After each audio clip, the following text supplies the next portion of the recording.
Hi, my name is Mark. As you probably know, a lot of people get stuck in that pentatonic first scale position box thingy, and many times feel like they're in some sort of a rut. They can't break out of the box. And although I can see why, and I can agree that that does happen, there is something that I noticed quite a lot more, which is that us guitar players are many times stuck in those arpeggio positions. We learn all of those kind of arpeggio shapes from Yngwie Malmsteen solos, you know, those 3-string arpeggios, and then you learn the positions of the cage system, and we see them exactly like that, like positions, almost as if, okay, I need to play an A minor arpeggio.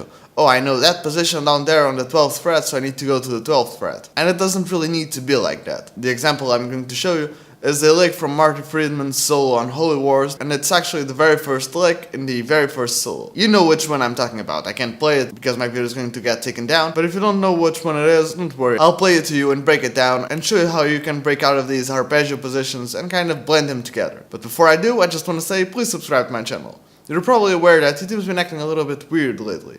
Even if you subscribe to a channel, those channels' videos may really not show up in our subscription box. And even if you ring the little notification bell thingy below, you still really will not be notified of that channel's content. So if you want to sit into my content or the content of your favorite creators, you really should subscribe and turn on all the notifications. And since that may or may not work, I highly suggest you follow me on social media. Not only do I post some exclusive stuff there, like improvised solos and jamming over backing tracks, and generally whatever I'm up to at the moment, but I always post there about my videos. Links for the usual suspects will be below, like Facebook, Instagram, and Twitter, even though I don't really post much on Twitter. But in general, at @MarkyRiksGuitar. And since you're down there, please consider leaving a like, and perhaps share this video on social media. I'd highly appreciate it. And yeah, I guess now we can get straight into it. Okay, so I mentioned that this lesson was kind of inspired by a Marty Friedman lick from the very first solo of Holy Wars on the Rest in Peace album by Megadeth. And I have two disclaimers to make. One, my guitar is tuned a half step down.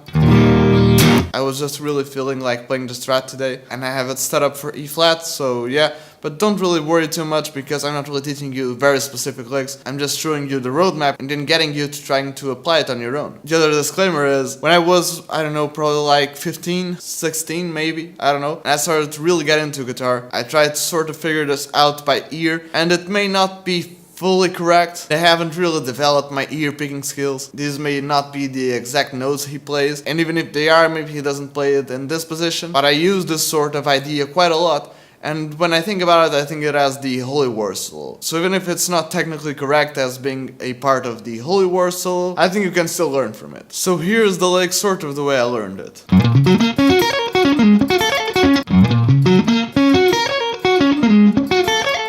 And you may be wondering, why is that lick so important? Why does it break out of the arpeggio shape? Isn't it basically a G major arpeggio? Just the notes of a G major chord. G, B, D. And then I'm repeating it. Then I'm repeating it again. Right?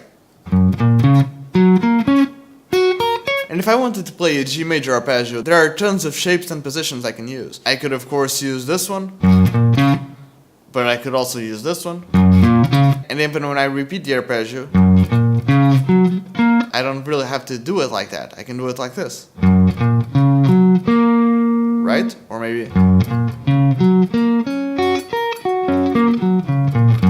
you know, just like a G major chord. But in this case, and again, even if Marty didn't play it like that, I played this like in octaves. But the next part, and this part I actually think is correct, he does this. And after I repeat the arpeggio an octave up, I repeat the arpeggio again, but I do it in this position. I could play it just a straight octave up,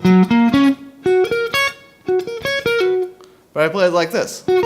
When I play my G major arpeggio like this, I don't know about you, but I see it as a part of this position. And we just came from playing in this position, and now we're in this position. And again, some of you are probably already aware of this, and use this sort of thing in your own solos and whatever, but this can open paths for you to kind of blend these positions. Just like in this lick, we started out in this position, now we're in this position. For instance, when I teach arpeggios to my students, I tell them to, for instance, play in G major, they will stay in a box or in a position they're most comfortable with. And when I show them arpeggios, it's sort of just a vehicle to go up and down.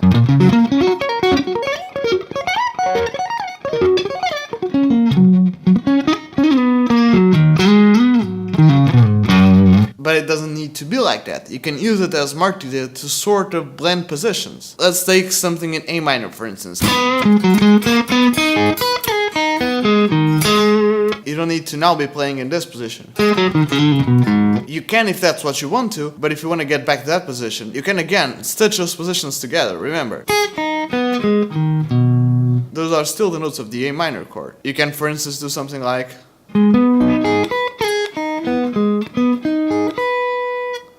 You know, stitching those positions together. That's what this video is all about. Sure, most of us know about the arpeggio positions of going...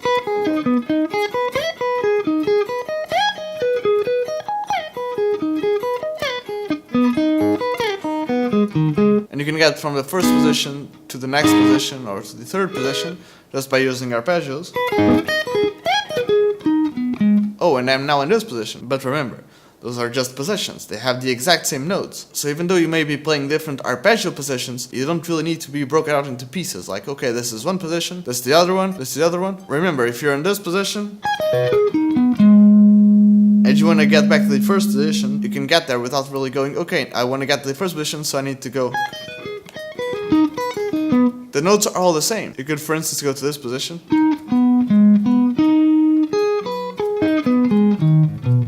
And you're back to the first position.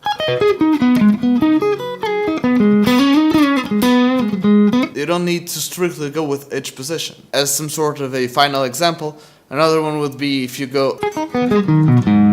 and you, okay, now I'm in A, what am I supposed to do? Again, don't forget that when you went from C, that you went from C to A. You can go from C to A like this. And now you're in your pentatonic position again.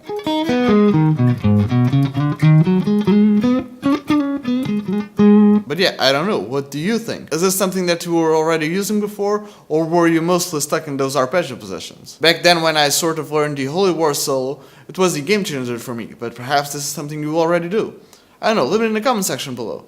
Share your thoughts. Thank you so very much for watching. I hope this video was helpful to you in any way possible. And if it was, please leave me a comment below. Do you have anything to add to this discussion? Did you agree? Did you not agree? Was there something I missed? Something I should have said? Also, if you have any suggestions for videos, I have this dedicated series called Yate, You Ask I Teach. I know, pretty bland and self-generic title, but as the name implies, I pretty much teach anything you guys leave in the comment section below. Well, guitar and music related, of course. So if you want to get a shout out and you want to get your question answered or you want me to talk about something in particular, just leave it in the comment section below with the hashtag Yate. And since we're talking about some of my other videos, I would really appreciate if you guys check out some of my other videos after this one. I have a couple of other kind of mini series on this channel. For instance, sometimes I take a look at specifically from a player or something, sort of like this video. For instance, how Eric Johnson could turn a huge mistake into a great lick. And I do some other videos, perhaps talking about some music theory related concepts and explaining it in a way so that many of you guys can apply it and use it. Like, I don't know, how to apply any skill you want. And a bunch of other stuff, so I highly suggest you go check it out. And yeah, I guess that's it. Again, thank you so very much for watching. Don't forget to leave a like, comment, subscribe, turn on all the notifications, follow me on social media, perhaps leave a comment for my Yate series. Please check out some of my other videos after this one, and yeah, cheers!